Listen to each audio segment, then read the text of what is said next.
Web news பாருங்க, நிறைய தகவல்களை தெரிஞ்சுக்கோங்க. இந்த வீடியோ பிடிச்சிருந்தா லைக் பண்ணுங்க, ஷேர் பண்ணுங்க, சப்ஸ்கிரைப் பண்ணுங்க. எதிரிகளே இல்லாம ஒரு வாழ்க்கை வாழணும்னு எல்லாரும் நினைக்கிறாங்க.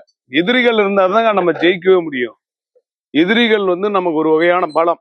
எதிரி இருந்தாதான் நம்ம உழைக்கணும்ன்ற எண்ணம் வரும். ஆனா நிறைய பேர் பொறாமப்படுறாங்க. டிவில வர்றான், அங்க வர்றான், இங்க போறான், இந்த நாட்டுக்கு போறான், அந்த நாட்டுக்கு போறான், அந்த ஊருக்கு போறான், இந்த ஊருக்கு போறான், இந்த கார்ல வர்றான், அந்த கார்ல பேசுறான். யூடியூப்ல வந்தாலே சில பேர் பொறாமப்படுறவனா நிறைய பேர் உண்டு.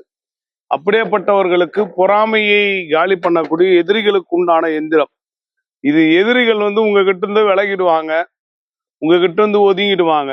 அதற்குண்டான மந்திரம் இது. எதிரி மந்திரம்னே பேரு. இந்த எந்திரத்தை நான் கொடுக்கக்கூடிய பொருள் 4 திசையில வைக்கணும். ஒரு சாம்பிராணி 1 2 3 4. முதல் நாள் ஒரு நாள் நைட்டு இதுல வச்சு ஏத்தி விட்டுணும். ஏத்தி ஒரு 40 நிமிஷம் அந்த புகை இதுல படியணும்.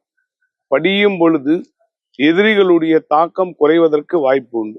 முதல் நாள் வைக்கிறீங்க, 4 திசையிலும் இந்த புகை படிஞ்ச உடனே வீட்டு வாசல்ல இல்ல பூஜை அறையில எங்க வேணாலும் மாட்டலாம். வீட்டு வாசல்லே மாட்டுங்க. ஏன்னா எதிரிகள் ஃபர்ஸ்ட் எடுத்த உடனே கதவை திறந்தாலே கண்ணு வச்சிருவான். அதனால எதிரிகளை கண்ட்ரோல் பண்ணக்கூடியது. எதிரிகள் என்பது ஒரு மனிதருக்கு தாடாவையாது, நம்மளா உருவாக்கியது தான். போட்டி பொறாமையான உலகம் இது.